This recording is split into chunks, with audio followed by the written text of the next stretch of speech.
Okay, people. So I love this practice. It's sort of really surprising. You would never have thought to do it. A meditation, blessing the speech, it's called. Because, of course, in the Buddhist view, your speech is incredibly important. We tend to think, well, I'm allowed to say what I like, and we know it can be rude and rough and we can lie and things, but because we don't have much of a view of karma, we don't really pay attention, So as we all know, the very first level of practice in Buddhism is you control the body and speech. Of course, the point is to control the mind, but your body and speech are the servants of the mind. And thinking of it like this is very powerful. It's really important to articulate these three, parts of ourselves. So the speech, they talk about the power of speech. It's the main, if we're Buddhist, what we need is teachings. Because why? Because that's the advice that Buddha himself accomplished by becoming a Buddha. So obviously, it's a recipe. So he has to tell us the recipe.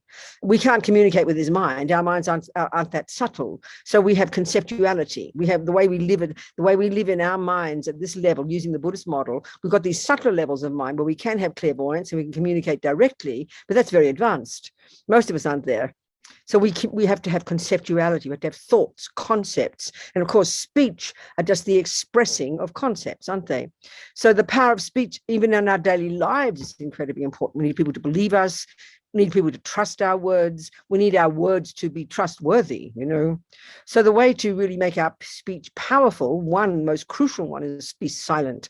Don't say negative words. That's the very first level of practice. And I think many of us, 90% of our problems in our relationships would disappear if we controlled our speech, It's really quite powerful when we start to pay attention to it. The other way to make our speech powerful is to make it pure and virtuous by saying positive words. And of course, mostly by saying powerful, powerful mantras, these Sanskrit sounds that are said to be super powerful. And they not only purify our speech, it also purifies our mind. Because you see, the Vajrayana model of the way we're made, the way we're constructed, we've got this gross body and gross mind, the sensory, and then we've got the subtle mind. And then we have this subtle nervous system. There are 72,000 subtle channels throughout the body. And then the wind energy. And this is the model that the Tibetan medical system uses, the Chinese one, probably the Ayurvedic. It's very ancient, and we probably did use it once in the West. You've got these subtle wind energies, and the Tibetan medical system, they study these for years and years, same as the Chinese. But the thing is, in the Buddhist model of Vajrayana, different parts of our mental consciousness, our subtler level of mind, which is our mental consciousness, all the different states of mind connected to the wind energies. And so these 72,000 channels are full of all these wind energies, and then all our different states of mind are connected to those winds. That's why the Tibetan medical one, the doctor will feel your pulses and she'll feel the imbalance of certain winds, and she'll know it's related to your attachment. That's why you have this severe kind of what they call lung, which means wind. It's an imbalance of the winds, and because that affects your mind is crazy. I mean, we all know about that one. So by purifying, by saying mantra, that's sound, isn't it? Sound is wind. Mantra is the purest of the wind. So you purify the wind energies, then therefore you purify your mind. It's a very marvelous model. If you've got to understand it, it's great. So it's got great meaning, So this practice is called blessing the speech. And basically it sounds hilarious. It's reciting, we visualize certain things and we recite the Sanskrit syllable, the alphabet. It sounds hilarious, doesn't it? Because sound is said to be so powerful, and sound is made up of the Sanskrit. Sanskrit sounds are these different syllables. So part of the meditation is visualizing, purifying our body, speech, and mind when we recite these syllables. So that's the background. So, okay, just get yourself comfy in your meditation posture. Your body doesn't meditate, but it's really good to have it in a conducive position, because the body and mind are very connected, as we just said. So if you can be sitting full lotus position, that's the very best. His Holiness the Dalai Lama says it creates the cause to be able to do it in the future when you're really a great meditator, an advanced meditator.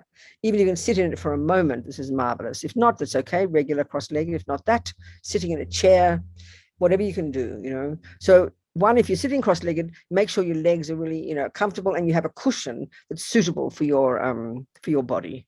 But the ideal is if you have very flexible legs, to have your legs, crossed full lotus, and then your coccyx just slightly up with a cushion under your coccyx, thrusting you slightly forward and slightly up.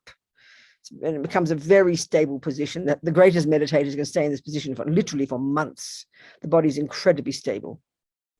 So if we can't, that's okay. But if we're sitting in a chair, then it's really important that you don't slump into the back of the chair.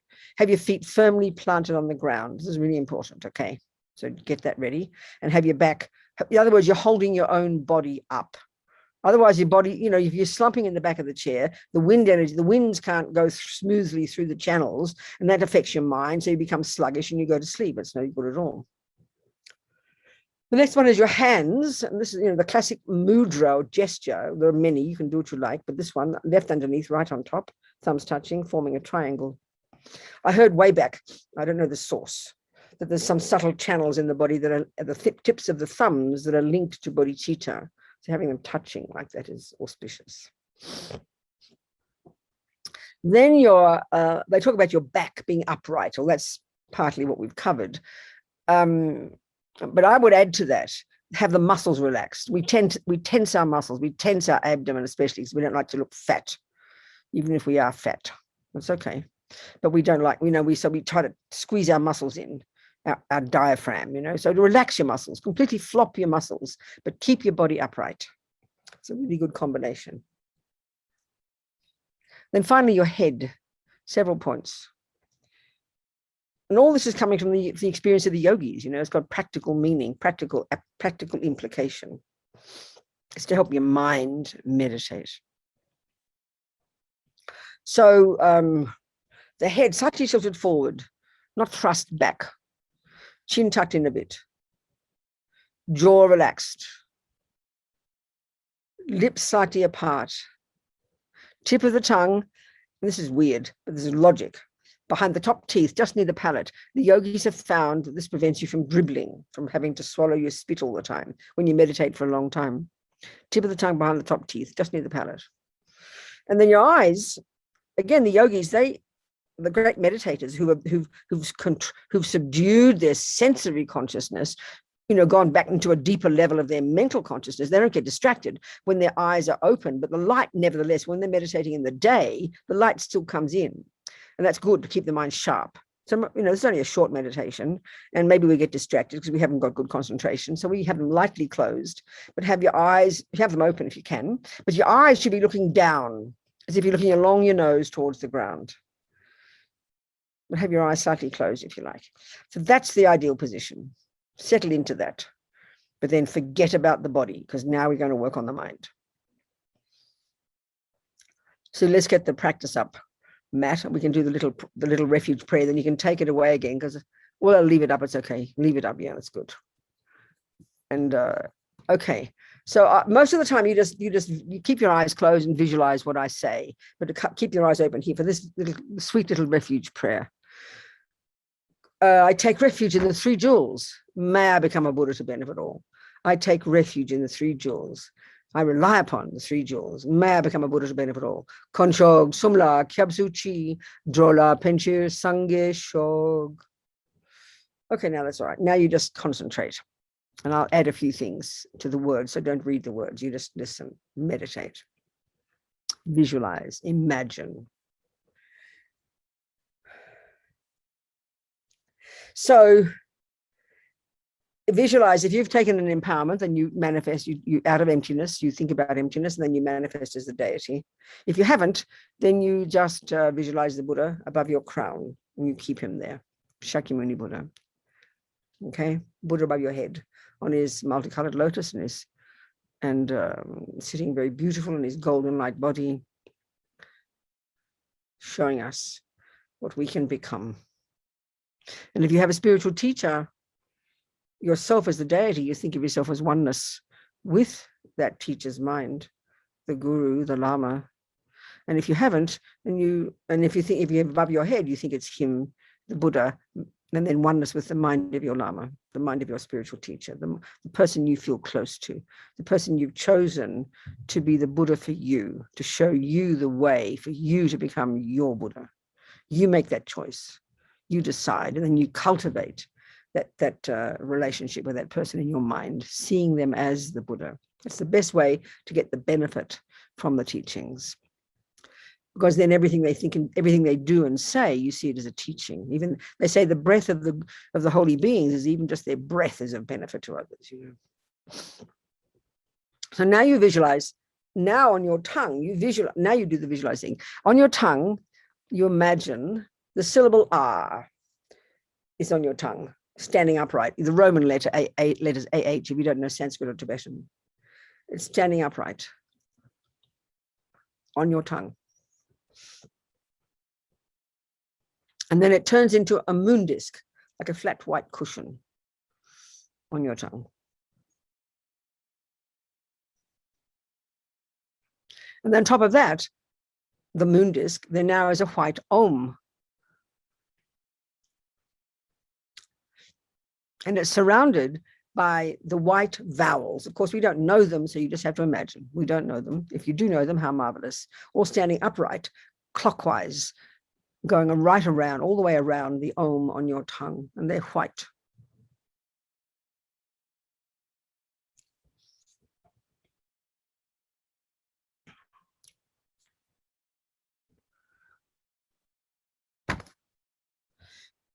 So now you imagine the red consonants circling counterclockwise. Do your best. Imagine these letters all standing upright. And then the blue, the syllables of the blue dependent related heart mantra, that's what Rinpoche calls it. You could say it's the mantra of dependent arising. The dependent related heart mantra, blue. So the white, the red, and the blue, clockwise, counterclockwise, and clockwise, all on your tongue, all standing upright. All these Sanskrit syllables and these, yeah, the dependent, these are all Sanskrit. The Tibetans have translated all their texts and everything into Tibetan, but they leave all the mantras in Sanskrit. So now you imagine light beams radiate out. I think you can think of the light as white, or maybe all the colors of the letters. Why not?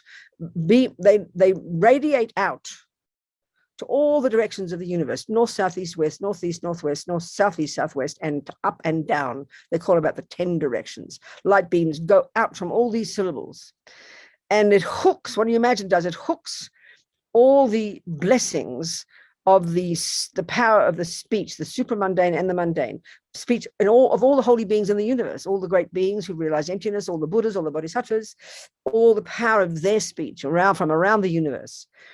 And this Lama Zopa adds to it. This includes all the power of speech of all the Buddhas, all the Arya Bodhisattvas, those living in the three, all the different levels of realizations, all those who realize emptiness, all those who have achieved nirvana, as well as the power of speech of all those who are even just engaged in the path, all the virtuous people, and all the sages who have achieved the power of words, who have actualized the power, the words of truth. Actualize the words of truth. It's clear, if you know a cake recipe and you've experienced the truth of it and you say it, your words have more power because it's coming from experience. You're not just reading it in a book. That's the holy being speech. It's coming from their direct experience, and so their speech is super powerful because of that. You could read a book by somebody and then you could hear His Holiness Dalai Lama speaking it. The difference is incredible. People are in tears because it's coming from his speech. That's the power of truth, the words of truth. It has great meaning. So now all this comes with all this light, and comes back and absorbs into the letters on your tongue, making them radiant and beautiful, so delicious, like delicious nectar, so beautiful, so powerful, so powerful. So now as we recite the vowels, white nectar, we visualize white nectar flowing down from this mantra, and it fills your entire body. And it completely, this is an added bonus to this, is purifying your speech, but also you imagine it's purifying all the negative karma you have collected since beginning this time with your countless bodies in countless lifetimes, all those karmic seeds. They're not permanent, they're impermanent. And it's the power of our mind that can purify them. So be so delighted and imagine this and have confidence that you're doing this, because it's the power of your own mind. Our trouble is we're so concrete with our negativity. We think, oh, what's the point of just visualizing this? It has no meaning. I'm still bad. Not true. There's no inherent bad me. It's the power of your mind that purifies, that makes your mind pure and purifies all this karma. So be so happy thinking this as we say these syllables. Om, a, e, u, ri, li, o, ao, ang, swaha. Om, a, e, u, ri, li, e, o, ang, svaha. Om, a, e, u, ri, li, e, o, ang, svaha. Full of this white nectar, all the negative karma created by your body. Since beginning this time, countless bodies, the karmic seeds are there in your mind because nothing goes astray. Gone, eradicated, like an atomic bomb, disappeared. Be so happy, you know, so delighted, because they have no inherent nature. They're not permanent. Therefore, they can be removed, you know, before they ripen as suffering. How marvelous.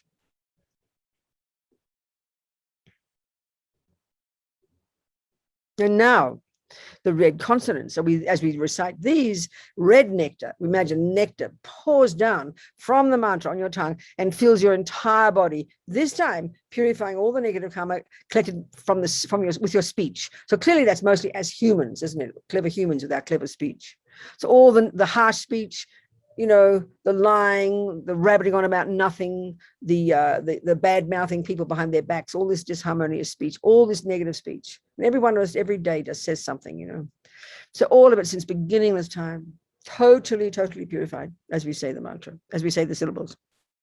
Om ka ka ga ga nga, cha cha ja ja nya, ta ta ta da na, ta ta ta da na. They're meant to have dots on them. There's a slightly difference in the meaning, in the sound. I'm not sure. I'm always lazy and forget to check up. So next time before I do it, I'll tell you what it means, the difference. Ta ta da da na, ta ta da da na, pa ba ba ma ma, yada lava, shasha sa haksa svaha. Om ka ka ka ga nga, cha cha cha janya, ta ta da dana, ta ta ta dana, pa pa ba ba ma, yada lava, sha sa sa sa sa svaha. Om ka ka ka ga nga, cha cha cha janya, ta ta ta dana, ta ta da dana, pa pa ba ba ma, yada lava, sha sha sa haksa svaha. Full of this red nectar. All the negative speeches, beginningless time, gone. All the imprints disappeared, gone, purified, because they're not permanent, because they're not inherent. They can be removed. And it's the power of our mind that does it. You've got to know that. We rely upon the Buddhas, but we do the work. We're so happy. Now we recite the mantra of dependent arising, the dependent related heart mantra, which of course is the way to realize emptiness, to cut the delusions, you know. This purifies our mind. So as we recite this mantra, blue nectar flows down from the mantra and fills your entire body, this time completely purifying all the negative karma collected with your mind, meaning all the delusions, all the nonsense we do with our minds, you know, the negativity and the harsh, and the way we, you know, the especially our negative, especially, I mean, so strongly we have such negative thoughts about ourselves, you know. It's so tragic that we do this, but that's the irony of ego, isn't it? So all the rubbish of the mind, all the delusions, ego grasping that believes in the inherent me, the attachment to get what that fantasy me wants, the aversion and the panic attack when it doesn't, and all the other dramas, all annihilated by this blissful blue nectar filling us. Be so happy. Om ye dharma hetu pabhawa hetun teshan tatagato yevadat teshan chayo niroda evam vadi maha shamanaye svaha. Om ye dharma hetu prabhava hetun teshan tatagato yevadat teshan chayo niroda evam vadi maha shamanaye svaha. Om ye dharma hetu prabhava hetun teshan tatagato yevadat teshan chayo niroda evam vadi maha shamanaye svaha. So now you imagine all these blue syllables dissolve into on your tongue, dissolve into the red. Oh, no, sorry, just again, imagine the blue light filling you full of wisdom now. Your delusion's gone. Imagine this, be so happy, so delighted, because this is our potential. And this work every day we do our practices, this is the job of chipping away at these delusions, chipping away at the negative karma of body and speech. So marvelous. So now we visualize the blue dependent related heart mantra on our tongue, dissolving into the red consonants.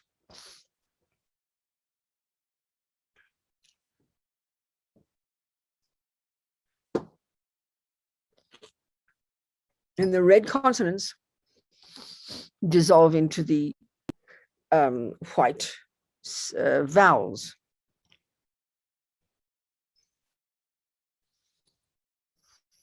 And the white vowels dissolve into the om.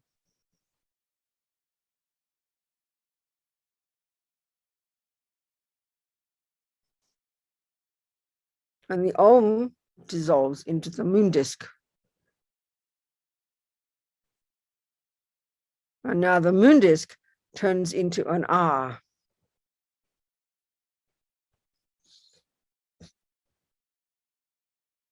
And that R now turns into pink-colored nectar. And this nectar dissolves into your tongue.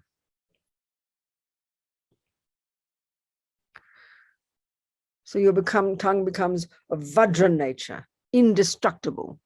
Nothing can harm or take away or destroy the power of mantra, the power of your speech.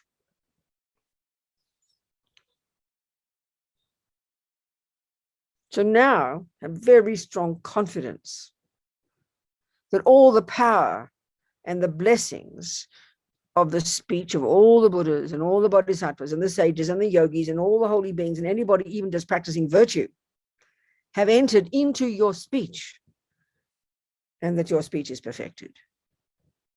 Think, I have perfected my speech. And what that means is, this means the minute that sentient beings hear your speech, that whatever you say, even good morning, even your laugh, it pacifies their emotional and disturbing thoughts. We've got to have confidence in this. One word of kindness can be unbelievable benefit to one human being. Think this now, your speech is purified, your speech is perfected, your speech is beneficial. Whatever you say, and in terms of your daily life, whatever you need, you say, may I have that? You'll get it. The things you want done will get done. And people fulfill your requests, If your mother, your children will do what you say. You'll be amazed. But you have to have the power of this speech. You can control your speech. Choose what you say. Make sure the words are not negative. Make sure the words are positive. And just that alone is a powerful practice, Thinking positive thoughts, saying positive words. Saying mantra. Mantra is incredible. Just, these sounds can purify you. Can connect. They're all connected to the Buddhas, so it brings the Buddhas there, purifies you, gives you courage, purifies your mind as well.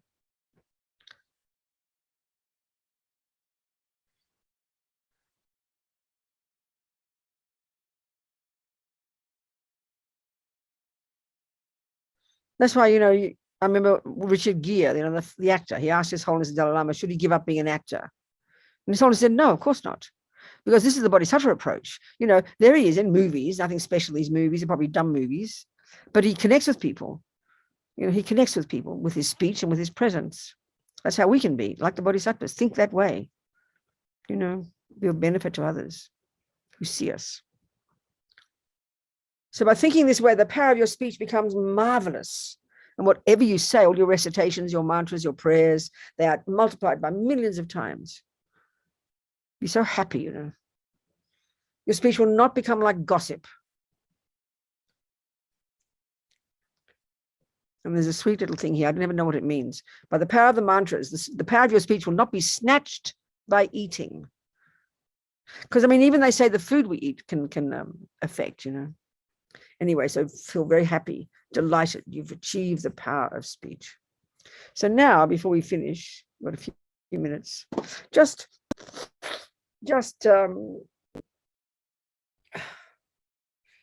watch your mind, contemplate, just relax. It's about 3 minutes. Just relax and observe your thoughts. Observe the mind. Don't get caught up in the thoughts. Don't get too concrete. Try and feel the clarity of your mind. Try and feel the spaciousness of your cognition, your consciousness. Just sit there, focused on the clarity of your own consciousness, your own mind. Don't analyze. Don't give names to anything. Just relax in your mind.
And then whatever the rest of however much of the day you've got left, you just make the decision to watch your speech. And to say mantra, just while you're doing the dishes, while you're walking, just say mantra. Say it slightly, you can say it silently, you can say it with the mind, which purifies your mind, but you can also purify the speech by saying it very quietly. Just purifies it, because it's wind energy, isn't it? It's wind. So that purifies the wind energy, which is your physical body. And then that purifies your mind. It's a really marvelous practice to do. And then try to, be silent when it's appropriate.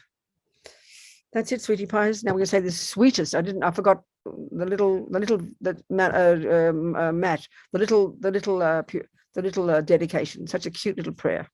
I mean, who would say this? Who would ever thought of saying this? May my tongue have all the courage of the ones gone to bliss. I just adore this prayer. By the power of manifesting from these glorified words, may all sentient beings be subdued. And whatever words I say, may all these actions be accomplished instantly. All right, sweetie pies. Thank you. Thank you, darlings. Much love, everybody.